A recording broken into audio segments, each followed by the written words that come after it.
बोलिए। हाँ सर, सब ठीक तो है, अच्छा है, पहले से बहुत ज्यादा इम्प्रूवमेंट है। अच्छा। हाँ। अच्छा, मतलब आपको तो मॉर्निंग इरेक्शन, टाइमिंग, लिबिडो सब में आपको हाँ इम्प्रूवमेंट हुआ है।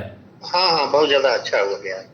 नमस्कार दोस्तों। अभी आपने जिस पेशेंट का आवाज़ सुना, इस पेशेंट को basically erectile dysfunction, low libido, timing की प्रॉब्लम, इरेक्शन ठीक से ना आना, इस तरह की जो प्रॉब्लम्स होती है पुरुषों की, यही प्रॉब्लम्स को लेकर ये पेशेंट आज से 2 महीना पहले मेरे पास कंसल्ट किए थे ऑनलाइन।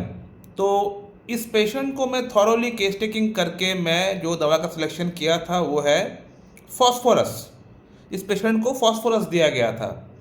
तो अब सवाल ये आता है कि फॉस्फोरस ही क्यों? इतने सारे मेडिसिन है, agnus castus, selenium, caladium, damiana नुफुलूटिया, R41, डमियाग्राफोर्ड, ऑर्चिटिनम, जिनसिंग, इस तरह के मेडिसिन को छोड़कर मैंने क्यों पेशेंट को सिर्फ सिंगल मेडिसिन फॉस्फोरस दिया है? क्या कारण है? फॉस्फोरस का ऊपर ऑलरेडी मेरा एक वीडियो है, क्या क्या साइन एंड सिम्टम्स है मैंने बताया हुआ है। एक नहीं, 2 वीडियो है फॉस्फोरस के ऊपर, आप लोग जाके देख सकते हैं। फिर भी मैं बोलना चाहूँगा कि इस पर्टिकुलर पेशेंट के भीतर मैंने फॉस्फोरस क्यों प्रिस्क्रिप्शन किया है। दोस्तों, फॉस्फोरस का जो पेशेंट होता है वो लंबा होता है, टॉल हाइटेड होता है, और जो उनका चेस्ट होता है नैरो होता है, यानी इस प्रकार का होता है, नैरो होता है, नैरो, पतला होता है। ये जो जो एरिया है पतला होता है, और थोड़ा सा स्टूप शोल्डर होता है, यानी इस तरह का थोड़ा झुका हुआ रहता है। तो ये फिजिकल स्ट्रक्चर होता है फॉस्फोरस का।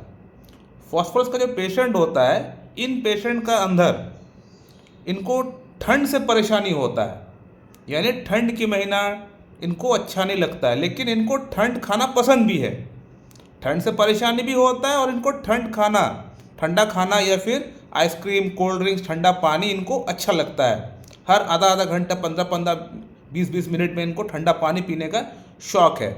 और नशा करने का भी शौक़ होता है। फॉस्फोरस का जो पेशेंट होता है ये थोड़ा नशा करते हैं, और सॉल्ट लेने का, टबैको लेने का, ये सब इस्तेमाल करने का इसका पेशेंट का अंदर इच्छा, क्रेविंग बहुत ज़्यादा होता है। इसके अलावा फॉस्फोरस एक सिफिलिटिक ग्रुप ऑफ ड्रग होते हुए भी इसका जो पेशेंट होता है ये चिली होता है, यानी ठंड से परेशानी बढ़ता है। फॉस्फोरस एंड हिपरसल्फ, बाकी जितने भी मेडिसिन है सिफिलिटिक ग्रुप ऑफ मेडिसिन, इनका पेशेंट हॉट होता है।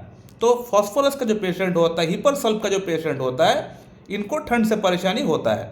तो इनका पेशेंट चिली होता है। ये और एक सिम्टम है।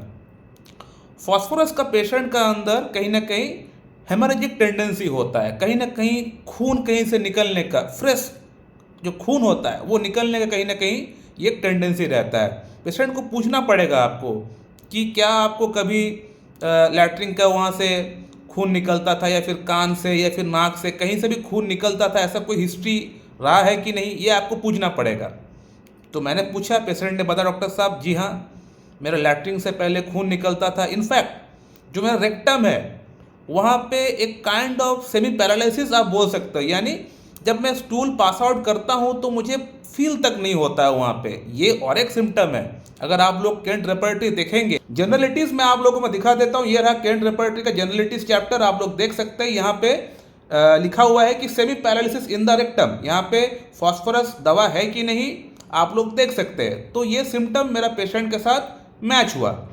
तो इसी तरह से अगर आप डॉक्टर है तो आपको अपना पेशेंट को क्वेश्चन करना पड़ेगा। क्वेश्चन करेंगे तभी जाके पेशेंट से आंसर मिल पाएगा, और आंसर मिल पाएगा तभी जाके आप एक प्रॉपर ड्रग सिलेक्शन कर पाएंगे। तो इस तरह से आप लोगों को केस टेकिंग करना पड़ेगा। पेशेंट का पास्ट हिस्ट्री में आपको जाके पूछना पड़ेगा कि कौन कौन सा प्रॉब्लम पेशेंट का चला हुआ है पास्ट में। तो इससे भी आप ड्रग सिलेक्शन कर पाएंगे अपना। इसके अलावा पेशेंट जो है, इनको स्वीट खाने की क्रेविंग नहीं है।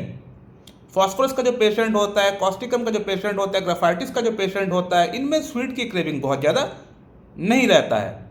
इसके अलावा इसका जो पेशेंट होता है, इनको आइसक्रीम खाना पसंद है।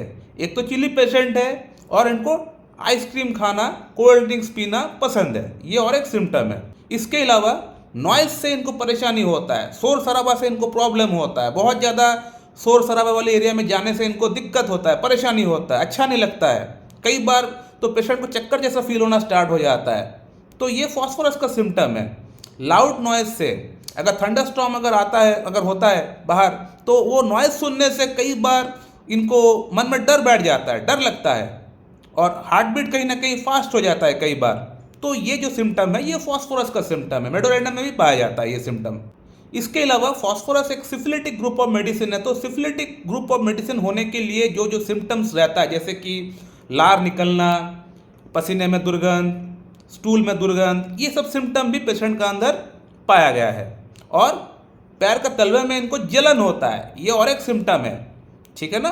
तो फॉस्फोरस का जो पेशेंट होता है, इनका पैरों की तलवे में यानी सोल्स में जलन होता है। तो इस पेशेंट का भी पैरों में जलन होता है।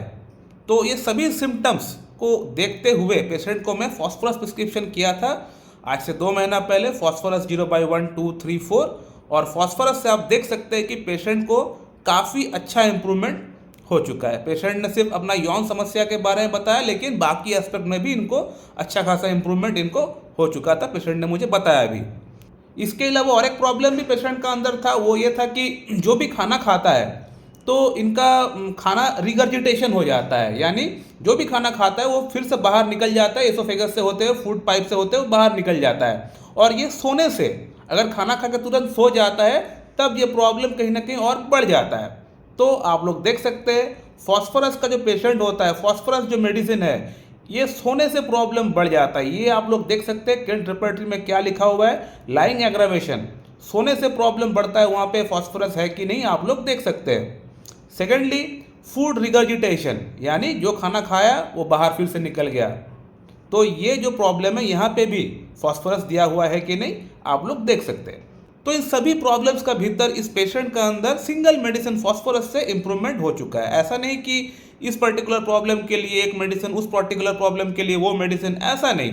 हम लोग सिंगल मेडिसिन प्रिस्क्रिप्शन करते हैं, हैनमन का दिखा हुआ रास्ते पे चलते हैं और एक समय में एक पेशेंट को एक ही दवा देते हैं और उस एक ही दवा से पेशेंट का सभी प्रॉब्लम्स ठीक भी होता है। सो माय डियर फ्रेंड, इस वीडियो को मैं पेंट करता हूँ। तो thank you very much and have a good day.